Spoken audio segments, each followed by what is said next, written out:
Hello students, आप देख रहे हैं मेरे पीछे एक जंग लगी हुई कार है। यस, कार को पूरी तरह से जंग लग गया है। इसका मतलब ये है कि अभी ये वेस्ट है, इसकी वैल्यू हो गई है पूरी तरह ज़ीरो। लेकिन जब ये नई थी, एकदम चमकती हुई चमचमाती हुई नई कार थी, तो भाई काफ़ी एक्सपेंसिव रही होगी। इसका मतलब ये है कि कोई भी मेटल हो, वो ख़राब होने के बाद उसकी वैल्यू हो जाती है ज़ीरो, है ना। एक और चीज़ स्टूडेंट्स, जो कि सभी बच्चों ने एक्सपीरियंस की होगी, आपकी पुरानी साइकिल आप रख देते हो उसे कॉर्नर में, यूज़ नहीं करते, पड़ा रहता है ऐसे ही, तो साइकिल्स में भी जंग लग जाता है। यस, तो फिर क्या हो जाता है, वो वेस्ट हो जाता है, उसको कुछ कर नहीं सकते अभी हम। इतना ही नहीं, हमारी जो किचन की यूटेंसिल्स हैं, जैसे कॉपर के यूटेंसिल्स ले लेते हैं। कॉपर के बर्तनों में जब हम यूज़ करते रहते हैं तो ठीक है, वॉश करते हैं, यूज़ करते हैं, चमकती रहती है। बट अगर हम उसे यूज़ नहीं करते, कुछ दिनों तक छोड़ देते हैं, पड़ा रहता है ऐसे ही कोने में, तो वहाँ पे आप देखोगे कॉपर वेसल्स के ऊपर कुछ ग्रीनिश कलर के लेयर्स बनने लगते हैं। खराब हो रहा है कॉपर मटेरियल। यस, इतना ही नहीं, जो चांदी के बर्तन होते हैं या जो ज्वेलरीज होती है ना, ऑर्नामेंट्स होते हैं सिल्वर के, तो स्टूडेंट्स ये भी आप यूज़ करते रहते हो तो अच्छा रहता है। बट जब हम यूज़ नहीं करते, छोड़ देते हैं उसे, तो थोड़ा सा ब्लैकिश कलर का टर्न हो जाता है, ब्लैकिश टर्न हो जाता है। अब ये सारी चीज़ें, आयरन मेटल्स हमने देखा कि रस्ट हो रहे हैं, कॉपर का देखा हमने कि उस पर ग्रीन कलर के पैचेस बन रहे हैं, सिल्वर मेटल्स हमने देखा कि उसके ऊपर काली सी परत जम जा रही है। भाई ये सब हो क्या रहा है, इसे हम कहते हैं कोरोजन ऑफ मेटल्स। एंड यही हम देखने वाले हैं आज क्लास 10th के टॉपिक, दैट इज़ मेटलर्जी में, जो कि है हमारा लेक्चर नंबर 7। यस, तो हम देखने वाले हैं आज के सेशन में corrosion of metal and it's prevention. Hope so students, यहाँ तक आपको समझ में आया कि हम क्या करने वाले हैं। तो चलिए देखते हैं, कोरोजन ऑफ मेटल्स पे फोकस करते हैं। कोरोजन ऑफ मेटल मतलब होता क्या है। कोरोजन ऑफ आयरन मेटल्स की अगर हम बात करें तो आयरन मेटल्स रस्ट हो जाते हैं, और ये जो रस्टिंग ऑफ आयरन मेटल्स हैं या फिर आयरन आर्टिकल्स कह सकते हैं, they cause a very large financial losses. अब गाड़ी की बात कर रहे थे। यस, गाड़ी की जो बॉडी है वो बनी है आयरन मेटल से। यस, अब गाड़ी खराब, मेटल बॉडी खराब हो गई तो फिर गाड़ी भी खराब, ठीक है, फिर खर्चा बहुत होता है। यस, इंडस्ट्रीज़ की बात करें, अगर इंडस्ट्रीज़ में जो बड़े बड़े मशीन्स होते हैं, उनके जो बॉडी पार्ट्स होते हैं, कुछ कुछ बॉडी पार्ट्स के बहुत ही इंपॉर्टेंट बॉडी पार्ट्स भी आयरन मेटल से बनाए जाते हैं। अगर वो ख़राब हो गया तो भाई इंडस्ट्रियल लॉसेस भी होता है। अब स्टूडेंट्स, यहाँ पे हमने एग्जाम्पल लिया हुआ है आयरन की रेलिंग। यहाँ पे जो रेलिंग है ये जंग लग चुकी है इसको, तो ये जो रस्ट है, जो आयरन रेलिंग पे आप देख रहे हो जो रस्ट है, वो हुआ कैसे। भाई रस्ट ऐसे ही अपने आप तो नहीं होता, कुछ तो कारण होगा। तो रस्ट के लिए सबसे पहला तो इम्पॉर्टेंट है कि हमारा मेटल, आयरन मेटल, और उसके साथ हवा पानी, ठीक है, हवा एयर के कांटेक्ट में आते ही आयरन रस्ट हो जाता है। तो भाई एयर में ऐसी क्या बात है, एयर में ऑक्सीजन है, एयर में वाटर है, मॉइस्ट एयर कहा है तो मॉइस्चर है, वाटर, ऑक्सीजन, ये सारी चीज़ें जब आयरन के साथ कंबाइन हो जाती है तो बनता है रस्ट। अब रस्ट का फॉर्मूला क्या है, Fe2O3.H2O, आयरन ऑक्साइड, ठीक है, Fe2O3.H2O। तो ये तो हो गया रस्टिंग ऑफ आयरन आर्टिकल। क्या दूसरे ऐसे आर्टिकल्स भी हैं जो रस्ट होते हैं? यस, आप देख रहे हैं एक स्टैचू ऑफ लिबर्टी का इमेज है। जब ये 1886 में इनॉग्रेट हुआ था फॉर द लोकल व्यू, ठीक है, लोगों के देखने के लिए 1886 में इनॉग्रेट हुआ था। तो 86 में जब इनॉग्रेट हुआ, जब उसकी पिक्चर ली गई थी, तो वो बहुत ही चमचमाती हुई ब्राउन कलर की स्टैचू थी। बट अभी अगर हम उसे देखेंगे, ठीक है, आप गूगल कर लीजिएगा साइड बाय साइड लेक्चर्स के चलते चलते, यहाँ पे अभी आप देखोगे तो पिक्चर दिखेगा आपको पूरा सा ग्रीनिश कलर का टर्न हो गया, ग्रीनिश ब्लूइश कलर का। ओके, तो यहाँ पे पहले का और अभी का इमेज अगर आप कंपेयर कर रहे हो, दैट मीन्स अभी के इमेज के हिसाब से कॉपर मेटल जो है वो भी कोरोजन का शिकार हो गया है। तो अभी कुछ ऐसा दिखता है स्टैचू ऑफ लिबर्टी। तो फिर ये कॉपर मेटल्स करोड कैसे हुए स्टूडेंट्स? देखिए, कॉपर मेटल का जो सरफेस है, ठीक है, बहुत ही शाइनी, बहुत ही लस्ट्रस सरफेस होता है। लेकिन कॉपर मेटल का जो ये सरफेस है, जब मॉइस्ट एयर के कांटेक्ट में आता है, और सिर्फ इतना ही नहीं, मॉइस्ट एयर के साथ कार्बन डाइऑक्साइड जो प्रेजेंट है इन एयर, उसके साथ जब कांटेक्ट में आता है तब ऐसा कुछ होता है, ठीक है। So carbon dioxide in moist air reacts with the surface of copper and ये ग्रीनिश कलर का लेयर बना देता है जो होता है कॉपर कार्बोनेट का, CuCO3। ठीक है, CuCO3 का एक सरफेस पे लेयर बन जाता है जो ग्रीनिश कलर का होता है। तो पहले मैंने एक इमेज लिया हुआ था, अभी मैं फिर से समझा दे रही हूँ आपको। ये जो ग्रीनिश कलर का लेयर आपको दिख रहा है स्टूडेंट्स कॉपर वेसल के ऊपर, जो कि कॉपर कार्बोनेट की वजह से बना है, इसे हम कहते हैं पैटिनेशन ऑफ कॉपर। इसे हम कहते हैं पैटिनेशन ऑफ कॉपर। और जो ग्रीन कलर का पैच है उसे हम कहते हैं पैटेना। अब पैटेना की वजह से इस प्रोसेस का नाम पड़ गया पैटिनेशन ऑफ कॉपर। याद रहेगा, ग्रीन कलर का लेयर उसे हम पैटेना कहते हैं, जिसकी वजह से इस पूरे प्रोसेस को हम कहेंगे पैटिनेशन ऑफ कॉपर, यानी कोरोजन ऑफ कॉपर। ठीक है, तो corrosion of iron and copper हमने देख लिया कैसे हो रहा है। कोरोजन ऑफ सिल्वर मेटल्स की अगर हम बात करें स्टूडेंट्स, तो भाई चलिए देखते हैं इस पे क्या होता है। कोरोजन ऑफ सिल्वर मेटल्स होता इस वजह से है कि सबसे पहली बात, जब हम नई मेटल खरीदते हैं सिल्वर मेटल, तो बहुत ही चमचम आ रही होती है, लेकिन धीरे धीरे जब वो एयर के कांटेक्ट में आता है काला पड़ता जाता है। ठीक है, अब exposure to air leads silver articles to turn into blackish colour. ये कैसे होता है भाई? सिर्फ एयर के कांटेक्ट में आके ऐसा हो गया। देखिए, जब सिल्वर मेटल कांटेक्ट में आता है in presence of contact of air में आता है in presence of H2S gas, hydrogen sulphide gas. Silver metal, when it comes into contact with air along with hydrogen sulfide gas, ये बनता है silver sulphide. Silver sulphide का formula है Ag2S। Silver sulphide का formula है students Ag2S।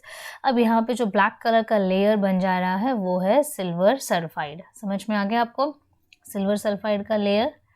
Similarly aluminium, भाई aluminium भी तो नए में चमकता रहता है। यस, सारे मटेरियल्स नए में बहुत ही अच्छे से चमकते हैं, बट जैसे जैसे टाइम पास ऑन होता है फिर उसमें कोरोजन्स शुरू हो जाते हैं, क्योंकि वो एयर के कांटेक्ट में आ रहा है।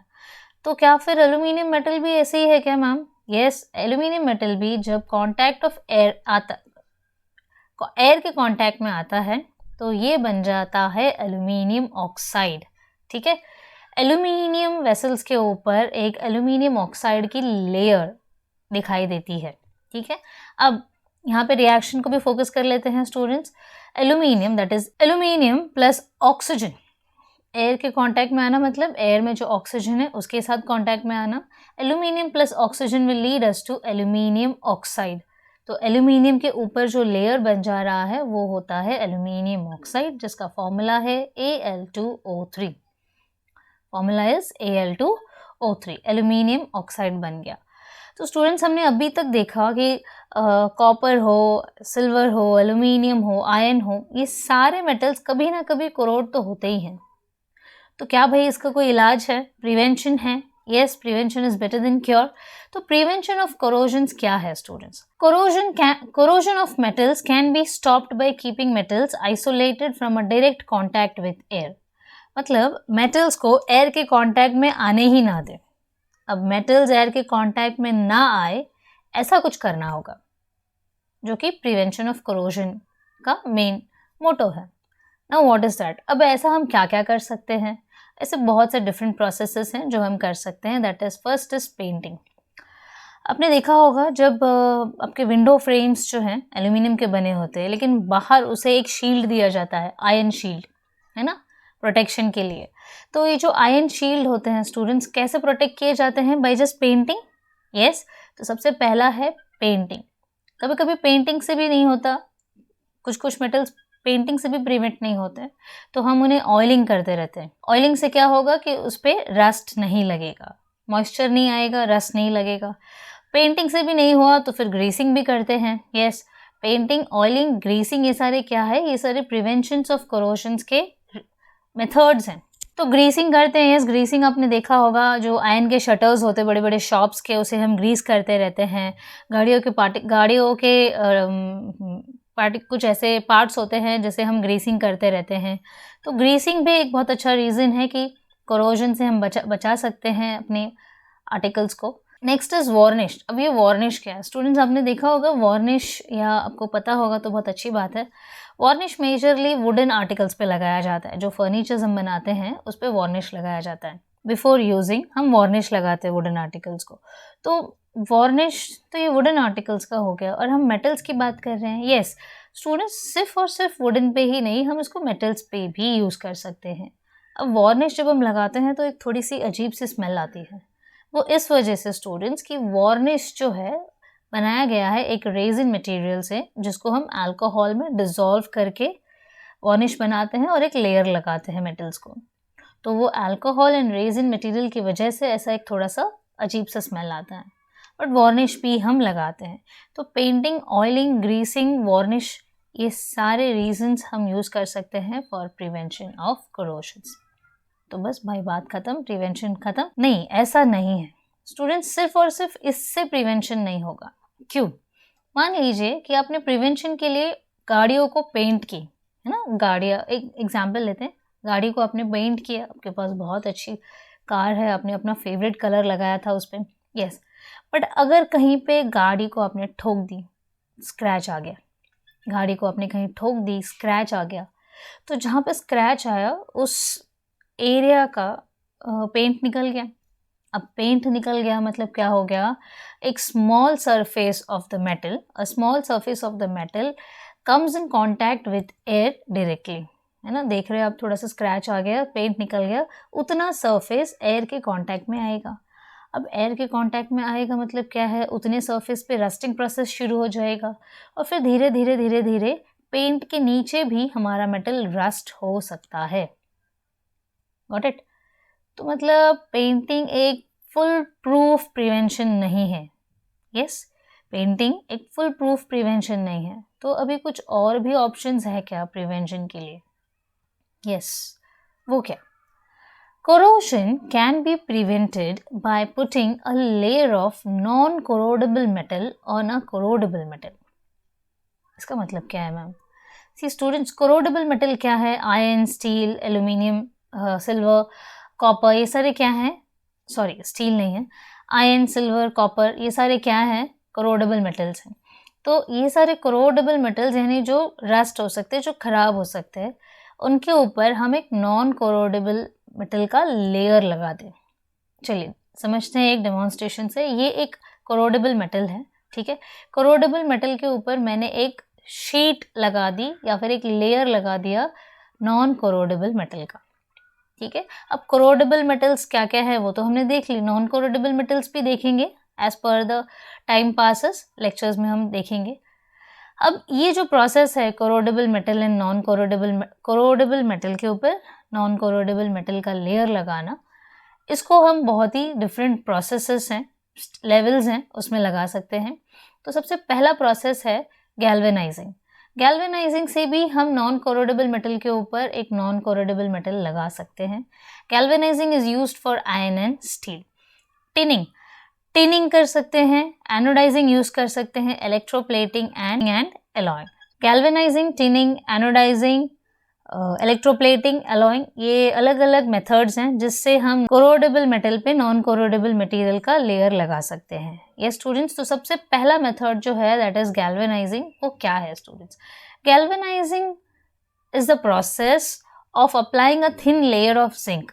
गैल्वेनाइजिंग प्रोसेस एक ऐसा प्रोसेस है जिसमें हम थिन लेयर ऑफ जिंक लगाते हैं, बट कौन से मेटल के ऊपर? Iron and steel. तो गैल्वेनाइजिंग पर्टिकुलरली यूज होता है आयरन और स्टील के लिए। यहाँ पे आयरन और स्टील के लिए, स्टील की जो मटेरियल होगी उसके ऊपर एक पतली सी जिंक की लेयर लगाई जाएगी। अब ये इतना सिंपल तो नहीं है जिस तरह हमने सिर्फ कह दिया एक सिंगल लाइन में, तो इसके काफ़ी सारे स्टेप्स हैं।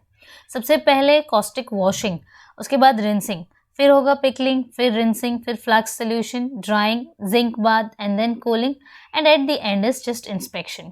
इंस्पेक्शन क्यों ज़रूरी है स्टूडेंट्स? कि जो भी प्रोसेस, जो भी स्टेप्स हमने फॉलो किए हैं वो सारे ही अच्छे से हुए या नहीं, ये हमारा जो एट द एंड प्रोडक्ट होगा उसे चेक करके पता चल सकता है। तो इंस्पेक्शन इज़ रियली मस्ट। अब मार्केट पे जाते हो, एक सिंपल सा गीज़र या कोई भी इलेक्ट्रॉनिक गैजेट आप परचेज करते हो तो वहाँ पे आपने देखा होगा ओके टेस्टेड का स्टैम्प लगा होता है। दैट मीन्स यस, सारे प्रोसेस अच्छे से फॉलो किए गए हैं, उसे इंस्पेक्ट भी किया गया है, चेक भी किया गया है फॉर द अप्रूवल, आप उसे यूज़ कर सकते हो वैसे। ओके, सो रिंसिंग, 2 बार रिंसिंग, 1 बार ड्राइंग और कूलिंग एंड इंस्पेक्शन का मीनिंग तो अब सभी को पता चल गया। अब अगर हम बात करते हैं द मेन स्टेप्स, जैसे कि सबसे पहले यूज़ किया गया है term that is caustic cleaning. अब कॉस्टिक क्लीनिंग का मतलब क्या है स्टूडेंट्स? कॉस्टिक क्लीनिंग में होता ये है कि हम जो भी हमारे आयरन या स्टील के मटेरियल्स होंगे, ओके, वो सारे मटेरियल्स को हम डुबाते हैं एक हॉट सोडियम हाइड्रोक्साइड सॉल्यूशन में। अब सोडियम हाइड्रोक्साइड के हॉट सॉल्यूशन में इसे डालने से होगा क्या? इसमें जो आयरन और स्टील के जो आर्टिकल्स हैं, वो सारे आर्टिकल्स के ऊपर अगर कोई पेंट, ऑयलिंग, ग्रीसिंग, कोई वार्निश या ऐसा कुछ भी होगा, तो वो इस हॉट सोडियम हाइड्रोक्साइड सॉल्यूशन में डालते ही निकल जाएगा। ठीक है, तो कॉस्टिक क्लिनजिंग समझ में आया स्टूडेंट्स आपको? फिर कॉस्टिक क्लेंजिंग के बाद हम उसे रिंस करके ले जाते हैं second step that is pickling के लिए। अब पिकलिंग में होता ये है कि हम पिकलिंग में आफ्टर कॉस्टिक क्लेंजिंग जो मटेरियल हमने यूज़ किया था आयरन या स्टील का, उसे हम लेते हैं और डालते हैं डाइल्यूट सल्फ्यूरिक एसिड में। डाइल्यूट सल्फ्यूरिक एसिड में डालने से होगा ये अगेन कि इसमें जो आयरन ऑक्साइड के कुछ अगर पार्टिकल्स, कुछ लेयर हो गया होगा आयरन ऑक्साइड का या फिर कोई भी ऑक्साइड लेयर होगी, तो ये इस सेकेंड स्टेप में हट जाएगा। ठीक है, मटेरियल को पहले क्लीन किया और फिर पिकलिंग में हमने उससे ऑक्साइड की लेयर निकाल ली। फिर से उसे रिंस करेंगे सेकेंड स्टेप के बाद and after that it will be prepared for flux solution. अब फ्लक्स सोल्यूशन में होता ये है स्टूडेंट्स, क्योंकि फ्लक्स सोल्यूशन के बाद उसे ले जाया जाएगा फॉर जिंक बाथ, यानी फ्लक्स सोल्यूशन में हम उसे अच्छी तरह से फिर से क्लीन करते हैं। कोई ऑक्साइड की लेयर वगैरह अगर रह गई हो तो क्लीन किया जाएगा। उसे सॉल्ट सोल्यूशन में डालकर that is silver ammonium chloride, silver ammonium chloride solution में, सॉल्ट सोल्यूशन में डालकर हम उसे क्लीन करेंगे। प्रिपेयर कर रहे हैं नेक्स्ट स्टेप के लिए, यानी प्रायर टू गैल्वेनाइजिंग हम उसे रेडी कर रहे हैं। जो जिंक बाथ है उसके साथ उसके ऊपर लेयर आने वाली है, अभी उसे रेडी कर रहे हैं कि भाई अच्छे से लेयर आ जाए, कहीं पे भी कोई इश्यूज ना रहे। And the next last step is zinc bath. Yes, तो हमारा मेटल जो कॉस्टिक क्लेंजिंग से क्लीन हो गया है, पिकलिंग से रेडी है, फ्लक्स सोल्यूशन में भी जाकर आ चुका है, यस अभी ड्राइड है। अब हम उसे डाल रहे हैं जिंक बाथ के लिए। जिंक बाथ में डालते वक्त, क्योंकि हॉट मोल्टन जिंक है, डालते वक्त वहाँ पे थोड़े से जैसे गर्म पानी किसी ठंडे बर्तन में डालो तो कैसी आवाज़ आती है, चट चट चट चट ऐसे आवाज़ें आती है, थोड़ी बबल्स आते हैं, थोड़ा धुआं निकलता है। यस, फिर हम उसे धीरे धीरे धीरे धीरे डिप करते जाते हैं। तो डिप कर देते हैं, डिप करके फिर निकालो तो उसके ऊपर एक यूनिफॉर्म सा लेयर बन जाता है जिंक का। बट स्टूडेंट्स, डिप करने से लेकर निकालने तक होता क्या है? अब ये स्टूडेंट्स, जो मटेरियल में हम जिंक बाथिंग कर रहे हैं, आयरन या स्टील कोई भी, तो उसे हमने फ्लक्स सोल्यूशन के वक्त रेडी कर लिया था ताकि जो जिंक उसके ऊपर आएगा अच्छे से उसके साथ बॉन्ड कर ले। ठीक है, अब जो आयरन, मान लीजिए आयरन आर्टिकल था, आयरन आर्टिकल के ऊपर जब जिंक पार्टिकल्स आते हैं, ठीक है, आयरन आर्टिकल लिया हुआ है हमने, तो उसमें जिंक पार्टिकल्स जो आएगा, मोल्टन जिंक, उस पर बॉन्ड लेयर बनाने के लिए वो काफ़ी अच्छे से उसके साथ चिपक जाएगा। इस तरह से आयरन पार्टिकल्स के ऊपर जिंक के पार्टिकल्स चिपकते जा रहे हैं, एक यूनिफॉर्मली लेयर बनाएगा और पूरे आयरन या स्टील पार्टिकल के ऊपर चिपक जाएगा। अब ये तो हो गया जिंक बाथ। उसके बाद कूलिंग की जाएगी और फिर कूलिंग के बाद उसे इंस्पेक्ट किया जाता है कि भाई पूरे आयरन आर्टिकल के ऊपर जिंक बाथ अच्छे से लगा है या नहीं। अगर कहीं रह गया होगा तो फिर से हम उसे करेंगे और अगर कहीं कुछ प्रॉब्लम है तो उसे ठीक किया जाएगा। ये हो गया पूरा गैल्वेनाइजिंग का process, starting from caustic cleansing up to inspection. But students, एक चीज़ पे ध्यान देने वाली बात यह है कि तो जिंक का कोरोशन सबसे पहले होगा आयरन से, तो फिर ये तो लॉस वाली बात है। हमने इतना सब कुछ किया और पता चला कि जिंक का लेयर ही पहले करोड हो गया, तो फिर क्या फ़ायदा? Students, according to reactivity series ये तो हमें श्योर है कि जिंक पहले रस्ट होगा और फिर बाद में आयरन।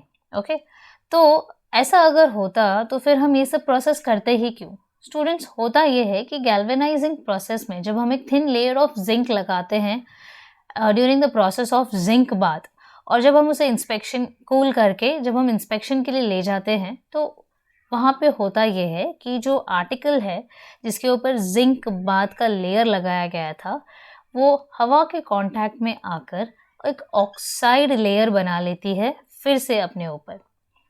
जिंक बाद में डालकर जो निकाला गया आयन या स्टील के आर्टिकल्स को, ठीक है, तो जैसे ही वो हवा के कांटेक्ट में आती है एक ऑक्साइड लेयर बना देती है, जिंक ऑक्साइड लेयर कह सकते हैं। तो ये ऑक्साइड लेयर स्टूडेंट्स नॉर्मली बहुत बहुत बहुत ज़्यादा स्ट्रॉन्ग होता है as compare to the ion, और ये क्या करता है, हवा, पानी, मॉइस्चर किसी को भी आयन तक पहुंचने नहीं देता। ठीक है, तो यानी ये हो गया ना कि आइसोलेट कर दिया उसने मटेरियल को हवा पानी से। Got it? समझ में आया स्टूडेंट्स? जिंक का कोरोशन पहले होगा, लेकिन क्यों नहीं होता? क्योंकि वो हवा के साथ कांटेक्ट में आते ही ऑक्साइड लेयर बना देता है जो कि बहुत ही ज़्यादा स्ट्रांग होता है। फाइन, अब गैल्वेनाइजिंग प्रोसेस समझ में आ गया students. Let's move on to the next process that is tinning. अब टिनिंग में होता क्या है? आपने देखा है कि किस तरह कॉपर और ब्रास के जो वेसल्स होते हैं उसके ऊपर एक ग्रेनिश लेयर बन जाती है। ठीक है, कॉपर और ब्रास इज एन एलॉय, दो मेटल्स के कॉम्बिनेशन से बनी हुई चीज़ों को हम एलॉय कहते हैं। कॉपर और ब्रास वेसल्स जो हैं इन दोनों के ऊपर ग्रेनिश लेयर जम जाता है।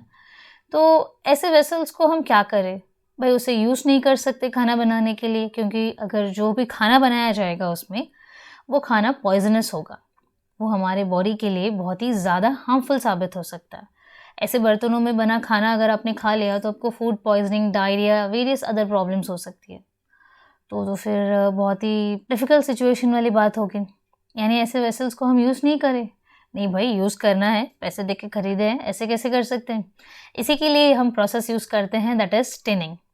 तो टिनिंग प्रोसेस के लिए जो भी कॉपर या ब्रास के वेसल्स होंगे स्टूडेंट्स, उसे बहुत ज़्यादा गर्म किया जाता है। ठीक है, आप देख सकते हो कोयले का उसने रखा हुआ है पर्सन ने, बहुत ज़्यादा उसको गर्म करता है पहले वेसल को।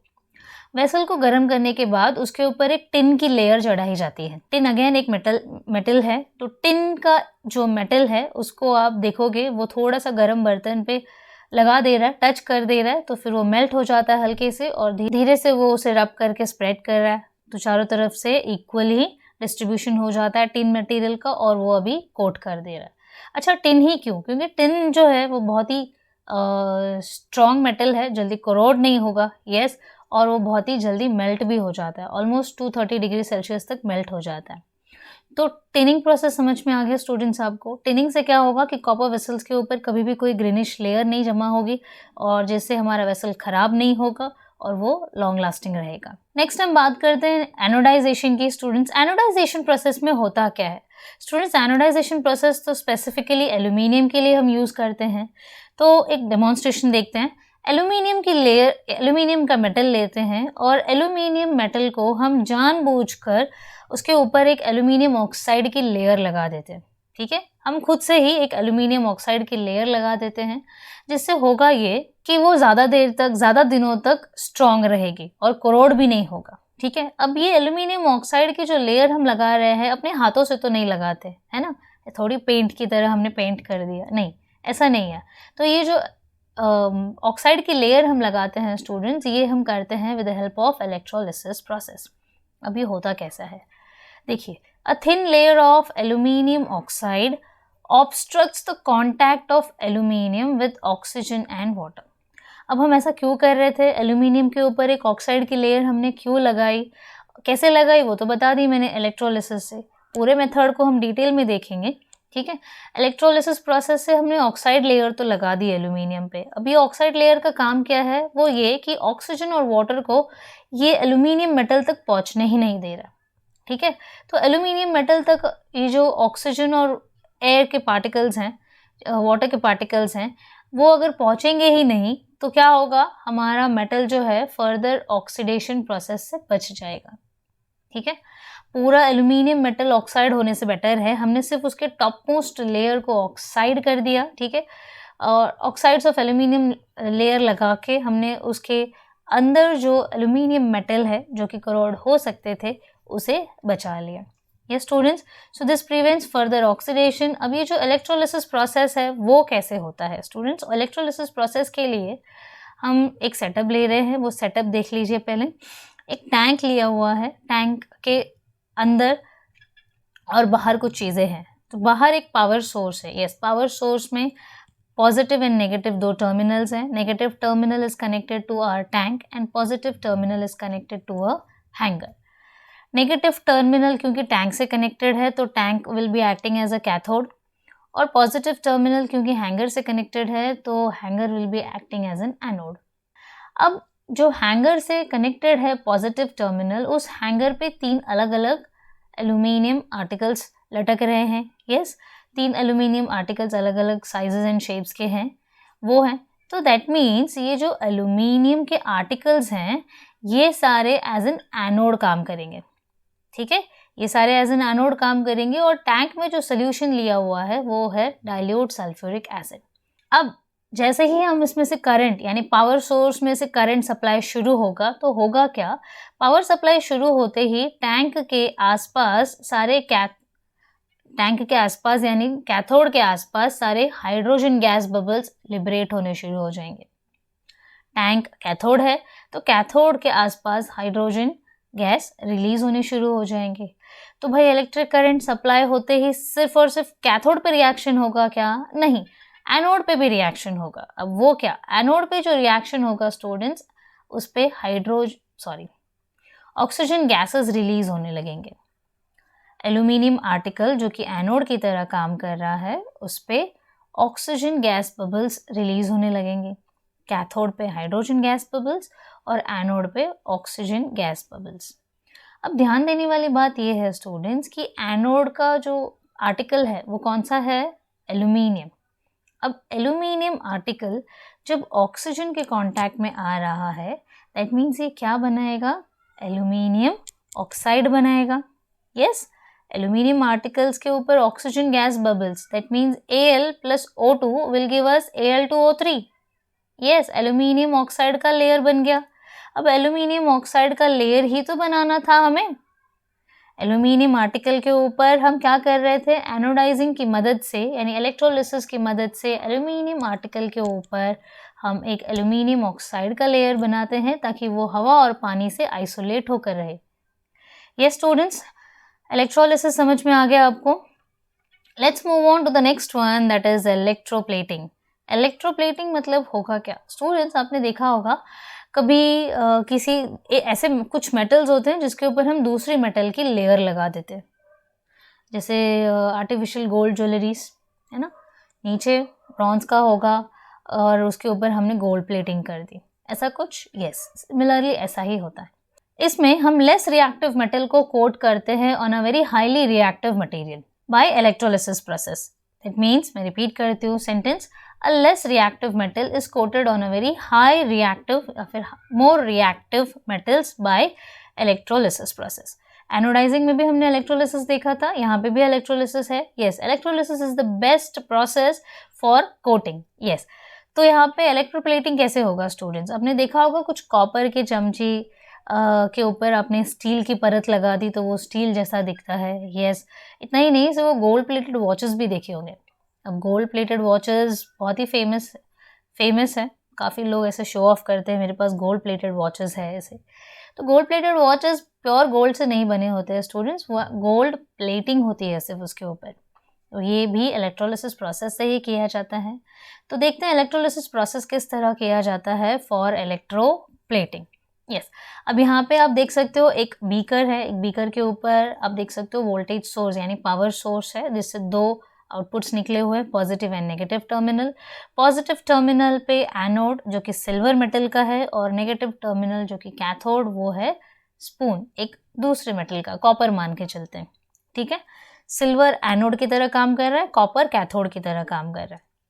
और यहाँ पे जो सोल्यूशन है स्टूडेंट्स वो हमने लेस रिएक्टिव मेटल के सोल्यूशंस ले रखे हैं, सॉल्ट सोल्यूशन. AgNO3 ले रहे हैं हम स्टूडेंट्स. यहाँ पे AgNO3 is silver nitrate solution ले रखा है. सिल्वर नाइट्रेट सोल्यूशन क्यों ले रखा है मैं फिर से रिपीट कर रही हूँ, क्योंकि यहाँ पे हम जो लेस रिएक्टिव मेटल है उसी का सॉल्ट कंसिडर करते हैं. यस स्टूडेंट्स, अब यहाँ पे सेटअप आपको समझ में आ गया. यहाँ पे हमने AgNO3 ले रखा है.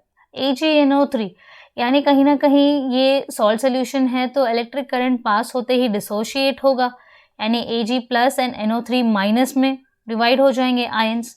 तो यहाँ पे Ag प्लस कैटायंस जा रहे हैं कैथोड के ऊपर यानी स्पून के ऊपर, और NO3 माइनस जो जा रहा है सिल्वर के ऊपर यानी एनोड। तो कैटायंस कैथोड के ऊपर Ag प्लस और एनायंस NO3 माइनस जा रहे हैं एनोड के ऊपर। ये तो डिसोशिएट हो गया स्टूडेंट्स। सर्किट में जैसे ही इलेक्ट्रिक करंट पास ऑन किया जाएगा, Ag प्लस जा रहा है स्पून के ऊपर यानी कैथोड पे, और NO3 माइनस जा रहा है एनोड पे जो कि सिल्वर से बना हुआ है।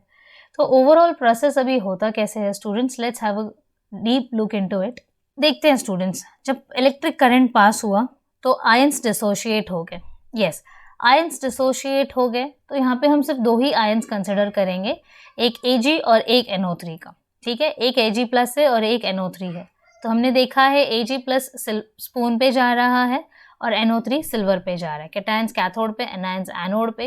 तो जैसे ही इलेक्ट्रिक करंट पास होगा स्टूडेंट्स, अब कैथोड पे रिएक्शन देखते हैं स्टूडेंट्स, होता क्या है। अब देख रहे हो कि Ag प्लस आयन आ गया कैथोड के ऊपर, और जैसे ही उसे एक इलेक्ट्रॉन मिला, वो बन गया Ag मेटालिक यानी मेटालिक सिल्वर बन गया।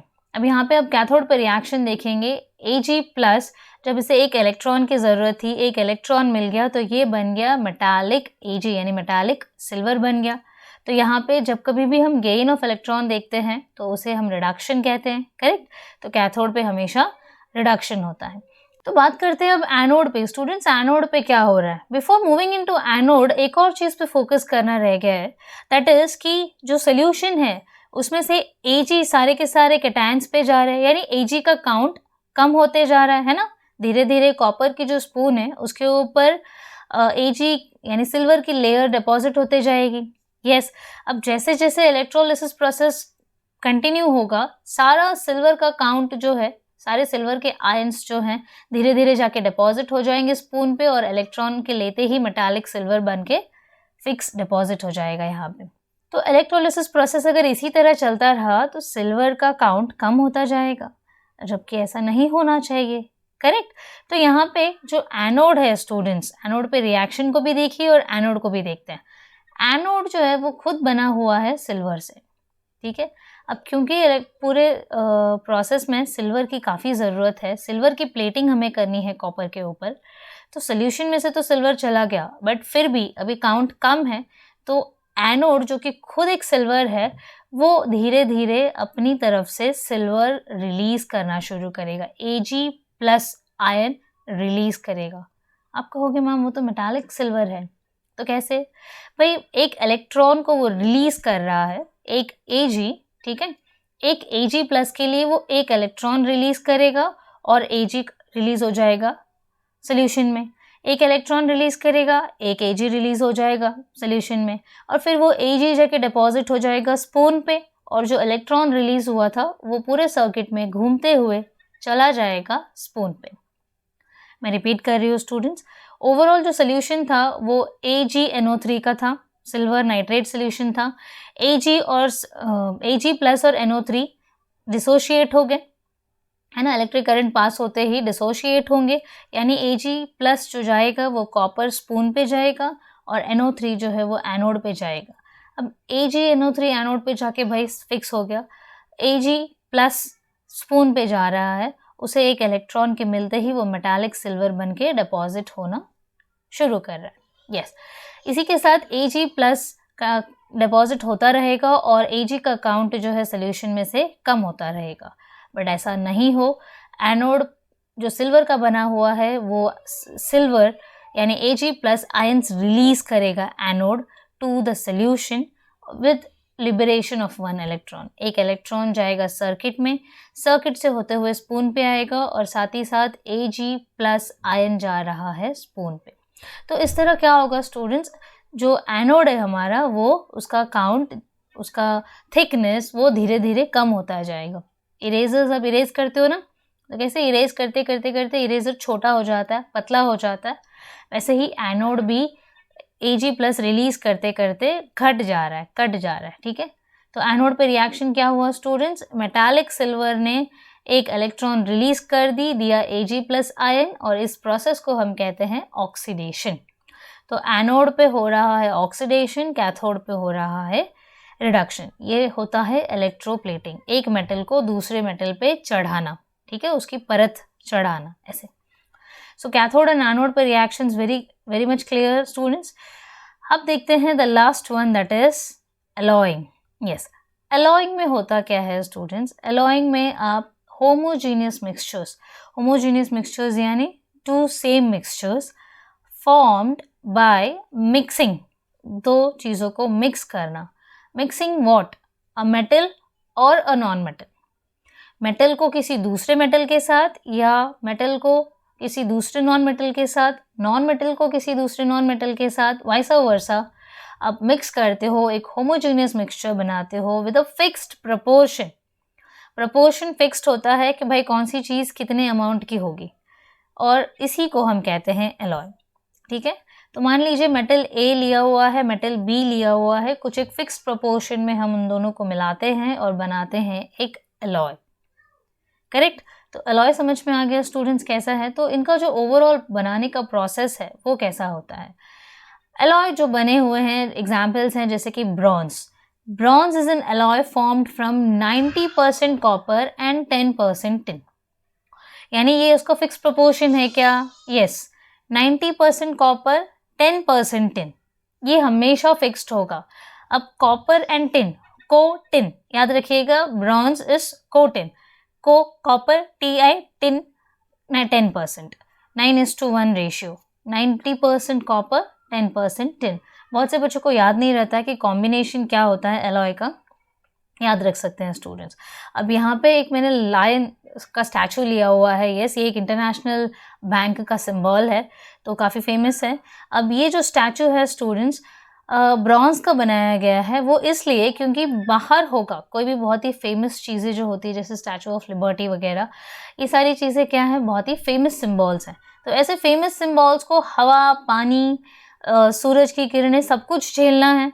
तो अगर सब कुछ झेलना है और कोई तकलीफ भी ना हो, है ना, बार बार हमें उसे पेंट नहीं करना पड़े, कुछ नहीं करना पड़े, हमेशा चमचमाता रहे, इसीलिए हम उसे ब्रॉन्ज का बना रहे हैं, ठीक है। ब्रॉन्ज 90% कॉपर एंड 10% टिन, को टी याद रहिएगा, ओके। एक म्यूजिकल इंस्ट्रूमेंट है, यस, बच्चे ऐसे छोटे रहते थे तो बजाते रहते पी पी पी पी पी पी पी पी, वो shehnai type, no it's not exactly that, ये ट्रम्पेट जैसा है। तो स्टूडेंट्स ये बना है ब्रास से, ब्रॉन्ज आपने देख लिया, अभी ब्रास एक तरह का अलॉय है। Brass is an alloy formed from 60% copper and 40% zinc, वहाँ पे कोटी था ब्रॉन्ज, यहाँ पे ब्रास जो बना है कोजी से, कोजी that is copper and tin, ठीक है। कॉपर एंड टिन 6:4, 60-40 का कॉम्बिनेशन है यहाँ पे। अब ब्रास के आर्टिकल्स आप घरों में हमेशा देखते हैं, यस, मम्मी की पूजा की थाली, यस, यहाँ तक कि छोटे छोटे मूर्तियाँ भी बनी रहती हैं ब्रास से। अब अगर हम बात करते हैं दूसरे एलॉय की, ठीक है, थर्ड वन एक्चुअली, ब्रास देख लिया, ब्रॉन्ज देख लिया, स्टेनलेस स्टील की अगर हम बात करें, यस, ये भी एक तरह का अलॉय है। Stainless steel does not get stains, इसीलिए तो स्टेनलेस कहा है ना, स्टेनलेस मतलब इस पे कोई दाग धब्बे कुछ नहीं लगते, बस धो दिया फिर से नीट एंड क्लीन हो जाता है। It does not get stains with air और water and it also does not gets rust नहीं होगा, कोई दाग नहीं लगेगा, भाई धो दिया तो वैसे का वैसा ही नीट एंड क्लीन हो जाएगा। तो जिस तरह बाकी मटेरियल्स, बाकी अलॉयज़ के कॉम्बिनेशंस थे कि कॉपर, टिन, कॉपर, जिंक ऐसे, तो यहाँ पे भी इसकी कॉम्बिनेशन है 74% आयरन, 18% क्रोमियम एंड 8% कार्बन, तीनों के कॉम्बिनेशन से बना है। स्टेनलेस स्टील का यूसेजेस आपको क्या कहना, अभी आप तो हमेशा देखते हो अपने आसपास किचन में, है ना, किचन में खाना बनाने के बर्तन, खाना सर्व करने के बर्तन स्टेनलेस स्टील से बने होते हैं। सिर्फ स्टेनलेस स्टील के बर्तन ही नहीं स्टूडेंट्स, यहाँ तक कि अब मेडिकल साइंस में भी इसका काफ़ी अच्छा यूसेजेस है, यस। अब लोगों ने एक्सपीरियंसेस नहीं किया है, but in future you will experience, आपके डाइसेक्शन बॉक्स होंगे, डाइसेक्शंस वगैरह करने होंगे अगर आप साइंस स्ट्रीम लेते हो इन फ्यूचर। तो 12th स्टैंडर्ड में जब डाइसेक्शन पढ़ोगे तो डाइसेक्शन बॉक्स के जो इंस्ट्रूमेंट्स होते हैं वो भी स्टेनलेस स्टील के बने होते हैं। यहाँ तक कि जो मेडिकल साइंस में जो सर्जरीज वगैरह की जाती है, जो इक्विपमेंट्स होते हैं, scissors and various other things, dentist के पास गए होंगे, डेंटिस्ट के पास आपने देखा होगा बहुत से इंस्ट्रूमेंट्स होते हैं, ठीक है, वो मिरर्स लगे होते हैं चेक करने के लिए। तो ऐसे बहुत से इंस्ट्रूमेंट्स हैं मेडिकल साइंस में जो स्टेनलेस स्टील के बने हैं। वो इसलिए स्टूडेंट्स क्योंकि स्टेनलेस स्टील का किसी के साथ भी कोई रिएक्शन नहीं होता, कोई रस्ट नहीं होता, बहुत सालों साल चलते हैं। येस, कोई इन्फेक्शन नहीं क्रिएट करेगा, कुछ भी नहीं। तो स्टेनलेस स्टील एक बहुत ही अच्छा मटेरियल है, एक अच्छा अलॉय है। यस, सिर्फ इतना ही नहीं स्टूडेंट्स, मिंटिंग ऑफ कॉइन्स में भी आपने देखा होगा अलग अलग अलॉयज यूज करते हैं। यस, स्टेनलेस स्टील के आपने देखे होंगे, बचपन में मैंने देखा है 50 पैसे का coin. Yes, 1 rupee coin, 2 rupee coins, ये सारे स्टेनलेस स्टील के होते हैं, ब्रॉन्ज के बने होते हैं। 5 rupee coin, 10 rupee coin, 20 rupees coin, steel and bronze combination, अलग अलग कॉम्बिनेशंस के कॉइन्स बनाए जाते हैं, that is used for minting coins. So with this students we have completed our today's session. Yes, and फिर भी अगर आपको कोई doubts है तो I have told you n number of times कि you can write it to us on the comment section and I'll get back to you as soon as it's possible. Yes, so thank you so much students for being with us throughout the session. Thank you so much again.